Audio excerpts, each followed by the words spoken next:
All right, greetings all. Raphael X here with another video. Hopefully you can hear me well. There's this microphone here. All right, just get right to it. As always though, well, subscribe. If you like what you see, please click on the like button and the notifications button, all that good stuff. Share this video, leave a comment.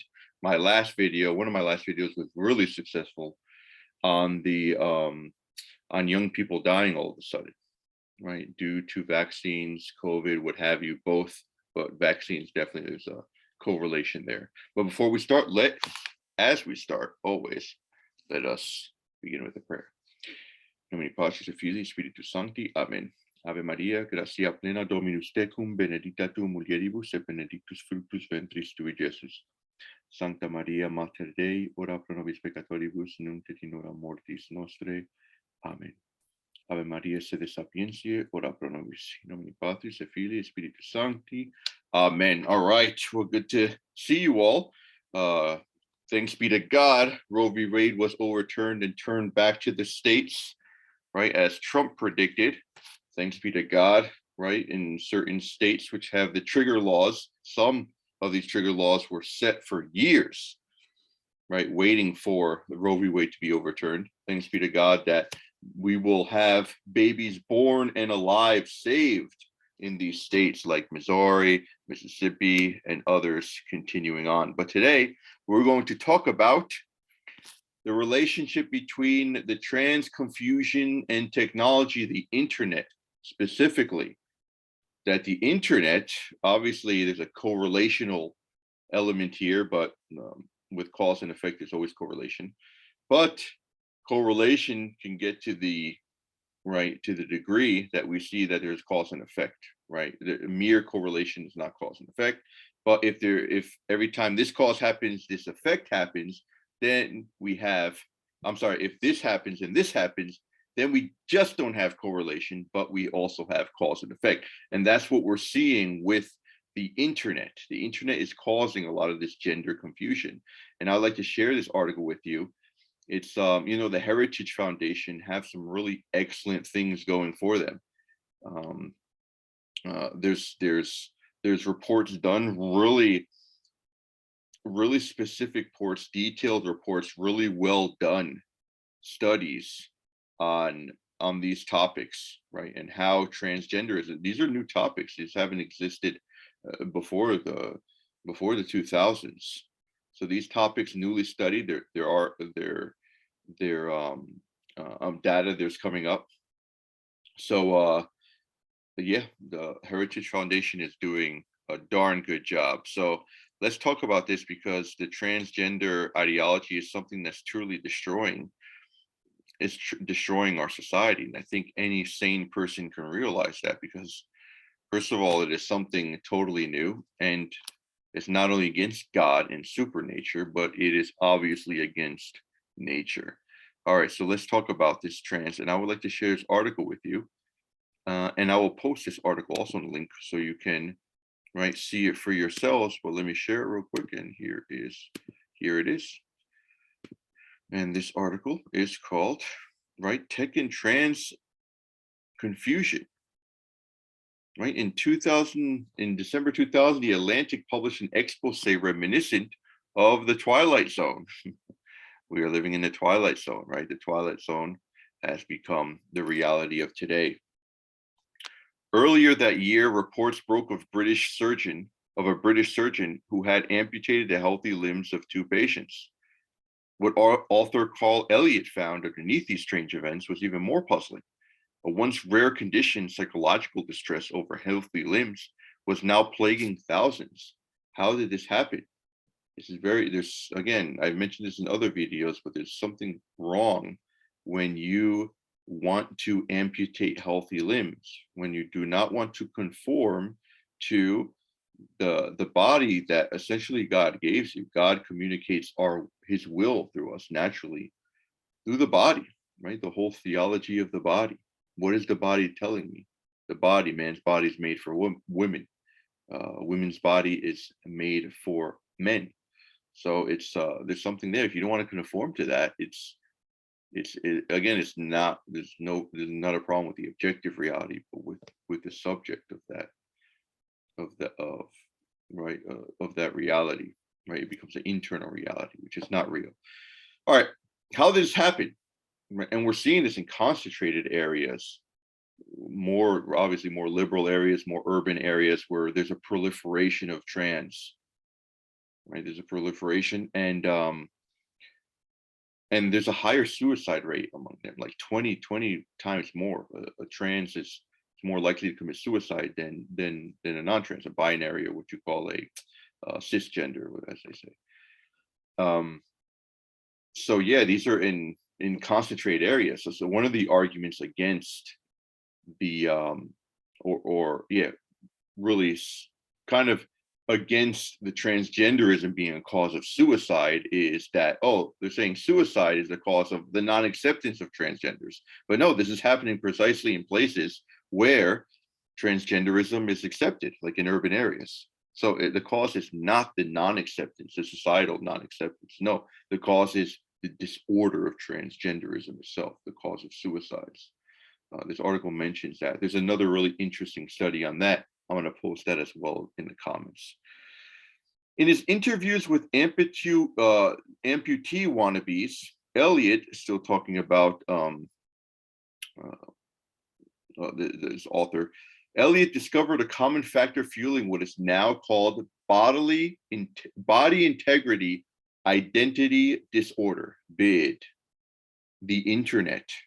For those with access, the internet provided a flood of information and social connections. Its disembodied, anonymous environment may have made the problem worse. Sorry, I can't read today. It's actually 1 a.m. here, so I'm becoming a night owl during the summer. The result, an ecological niche in which BID could bloom, right? It's obviously disembodied, not personal, multi connections, international connections, anonymous environment. So this is where the problem could bloom, right? Confusion, right? Bad influences. That was 2000, when internet use was far less addictive and ubiquitous than it is today. I remember being, when I was a child, the internet was not, first of all, it was really slow. I remember even pornography as a child, you did not have access to it. You didn't, it wasn't accessible. It wasn't free. You would have to pay for it, right? On the internet. I don't remember seeing any pornography as a child on the internet, but now it just comes up automatically without you even looking for it. The internet is a grave danger. Parents really need to be, vigilant, especially when they have smaller children.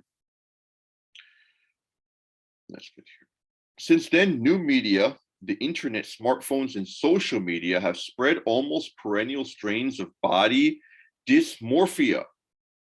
By the mid-2010s, what's this word say? Oh, here. Tubal's image-saturated blogs were fueling pro-anorexia or pro-ana blogs, pro-anorexia. Today, TikTok is filling teens' feeds with eating disorder content, and Instagram is causing body image issues for 1 in 3 teen girls, and it's affecting more girls.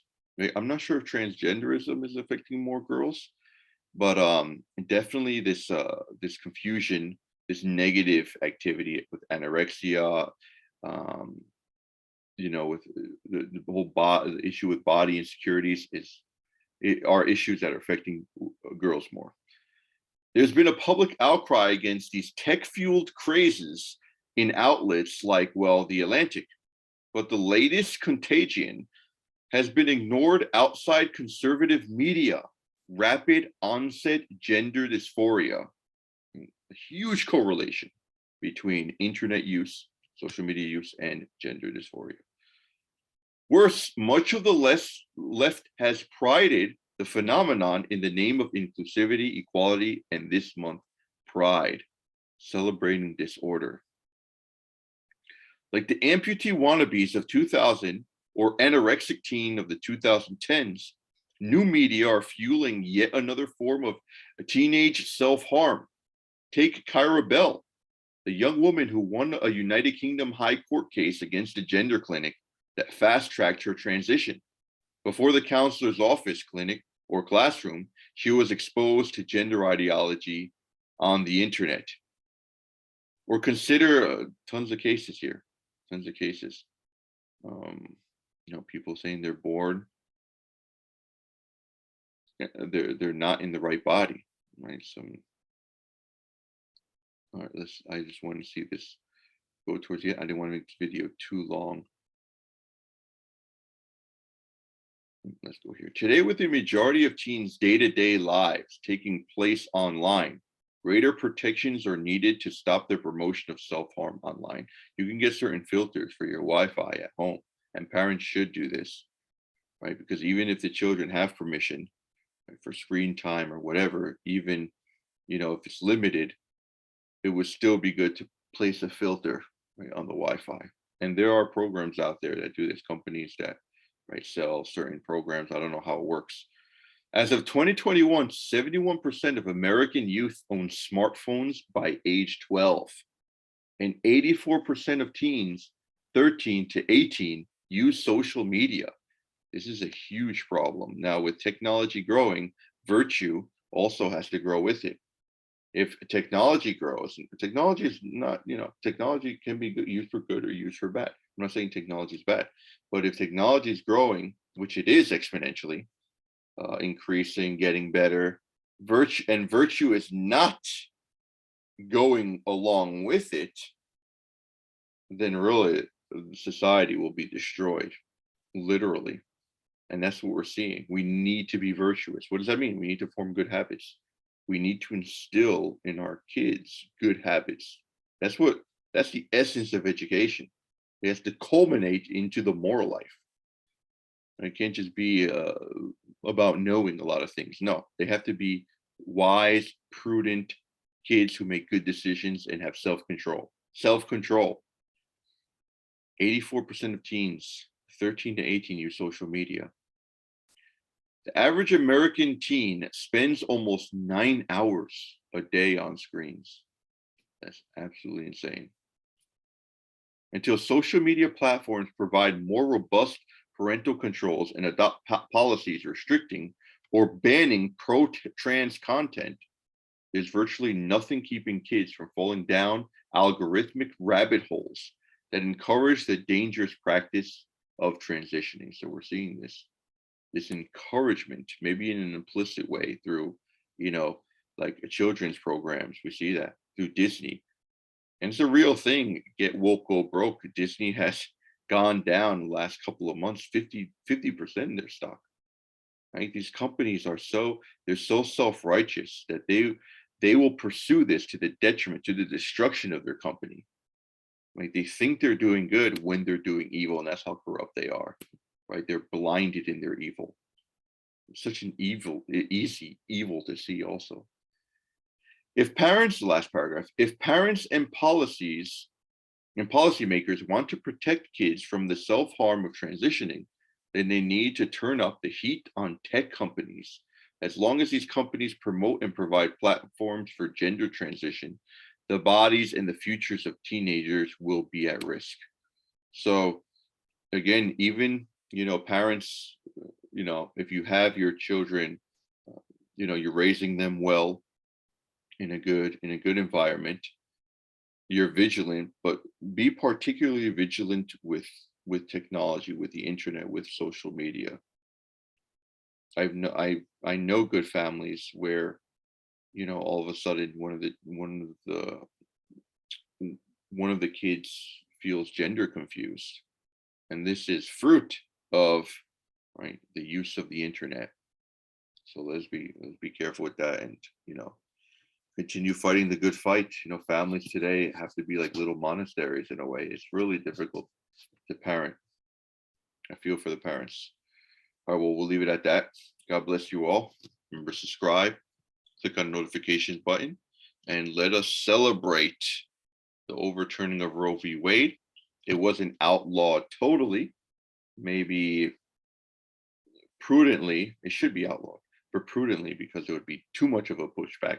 Culture, the way the culture is a culture of death, could not really accept this overturn. But let's see, maybe they overturn, not overturn, but rather pass to the states the question of contraception. Let us, if some states want to make it legal, let them do it. If a state wants to make pornography illegal, let them do it. Because what these federal laws are doing is that they're making illegal, claiming a certain issue illegal. Roe v. Wade made illegal that a state would make abortion illegal, right? So that's out of the question. All right, let's pray on it, and as always, God bless, and I'll see you next time. Bye now.